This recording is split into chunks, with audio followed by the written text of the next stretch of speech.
Nicole Huntsman here from moderncosmic.com. Gemini are the people born from May 21st through to June 20th. You'd be a Gemini Sun.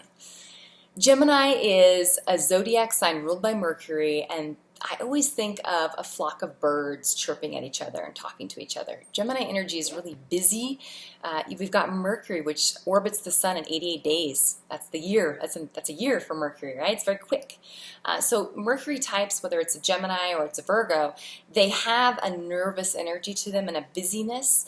Gemini applies it a little bit more to the mind, but Virgo does too. But it's communication. It's this sort of extroversion of this busyness. So a Gemini will, when they text you, or anyone who has a lot of Gemini in their chart, it's like long texts, or they'll keep in touch with you, or they really need communication from their partner. They need that kind of contact. That's what they're good at.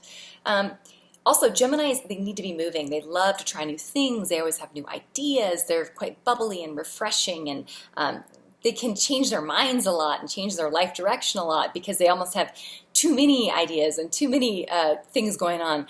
They can also be a little bit fidgety, mentally and physically, a little ADD. It's kind of a Mercury trait. Our high-functioning Geminis, we have someone who's easy and breezy.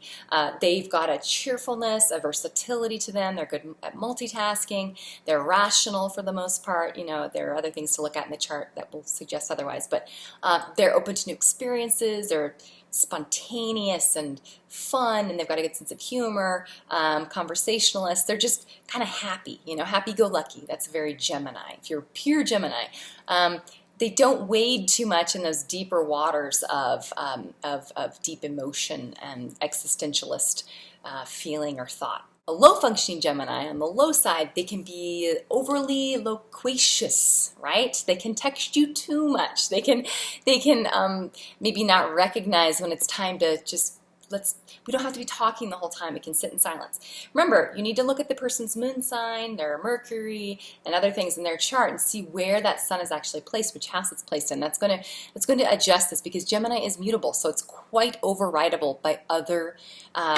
signs that are in the birth chart, okay? But for the most part, they're talkative.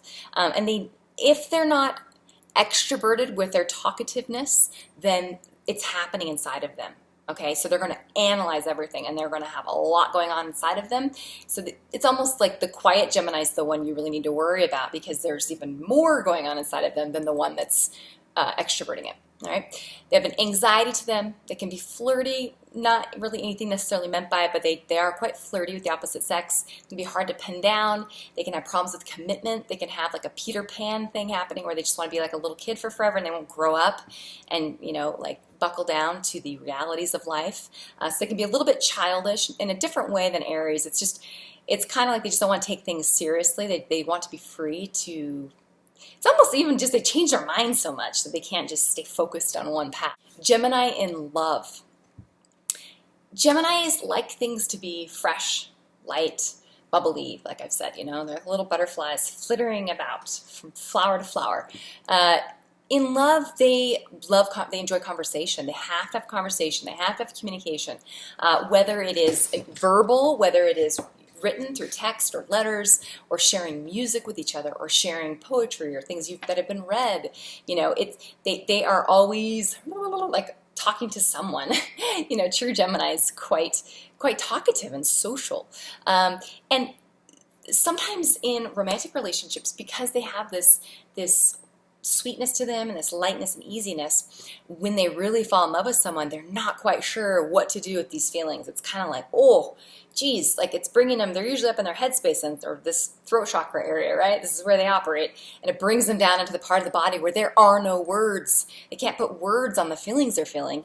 And that is really uncomfortable for someone who is used to and excels at putting words to things. So many times they run from commitment because they don't know what to do with it. They're like, what is this thing, okay? So in love, Geminis many times have a harder time with people who are perhaps more watery or more feelers, this kind of thing. They like to keep things light. And again, look at the other signs in the chart. Look at where that sun is placed to give you an indicator. If you've got someone who's got multiple planets and air signs, then that's what we're talking about. Gemini's expectations in love. So they need space, but they also need a lot of conversation and repartee and connection, which is a funny little thing, right? They just need space to know they can go and like wander off and do their little thing and then come back. They've learned some new things and you've got to learn some new things. You have new stuff to talk about, new things to enjoy together, okay? They like jokes. They have like a little naughty sense of humor. They love playing together. They don't like emotional mind games. They do not like passive aggression. The water signs rule that realm, okay? The water signs are like professional at passive aggression and emotional manipulation. Geminis are just going to be like, what are you doing? That doesn't work for me. And then they'll just flit off somewhere else, okay? You can't tie them down. If you try to tie them down, you are fighting a losing battle. So, okay. Also, they don't like feeling a sense that their partner's leaning on them for their emotional validation. You know, Gemini, they need a partner who is strong on their own, who, you know, doesn't need to be validated by them. You can't be clingy with a Gemini. That doesn't work for them. So Gemini's biggest fear. Now, because we have someone who is quite flighty, and they can be shallow at times, or they can appear shallow. It's just because they're interested in so many things. They're going a million miles a minute, and they got so much stuff going on in their head, and they, you know, going all these different directions, and they have this genius to them, you know, this Gemini Mercury quickness and quicksilver thing happening. They're afraid that maybe they really don't have the emotional depth, okay?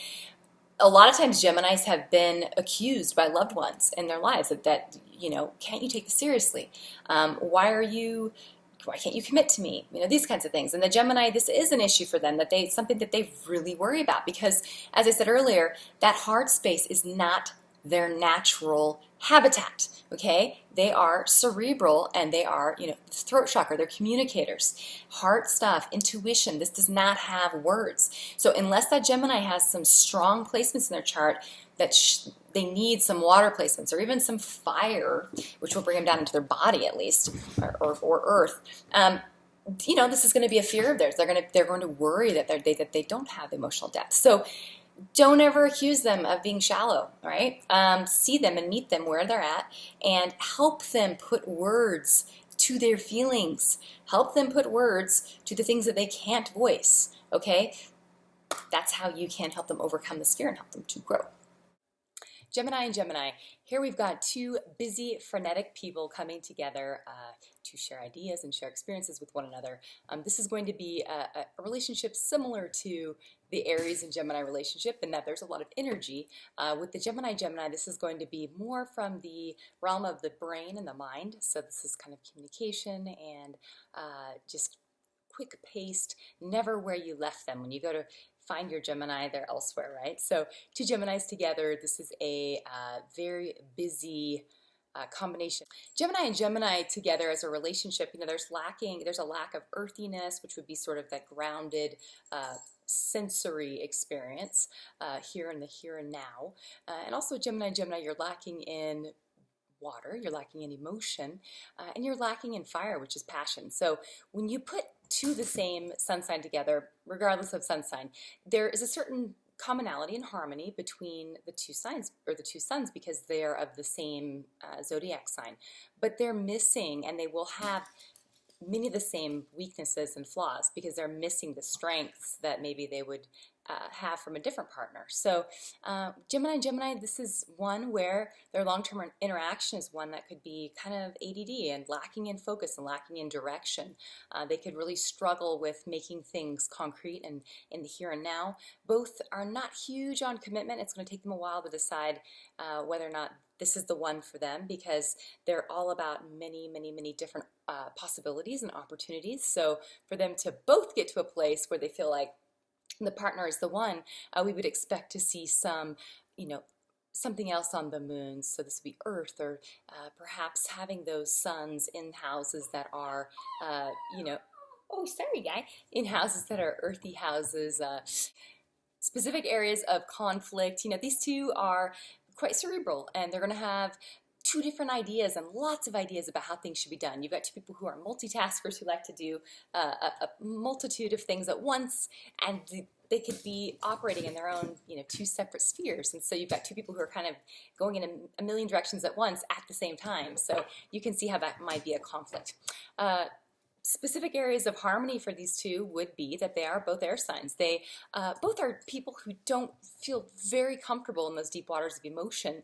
They don't mind having a relationship that's based on this idea of keeping things, you know, easy, keeping things easy and breezy, and not too emotionally laden. They don't like that feeling of being possessed. Neither of them do, so this would be a good harmony in that way.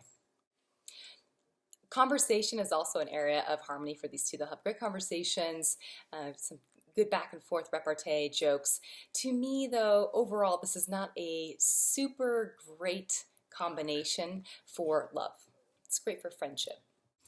Others will see this relationship as one that is very platonic. There's a friendly vibe happening between these two, almost a brother and sister vibe. Gemini is the third house, which is the house of the siblings. So you can have sort of a, even with a Gemini in general, with anyone, there can be this sort of brother-sister vibe about a Gemini. So others might see these two as more of the sibling relationship, like twins, you know, and less like lovers. But again, if our moons and our Venuses and our Marses and all of our other planets are making nice aspects, and if these two suns are falling in houses in each other's, in the synastry, in each other's individual birth charts, if we see them fall into watery houses or perhaps some earthy houses, it could bring out in the partner more of a desire for commitment and some emotional connectedness.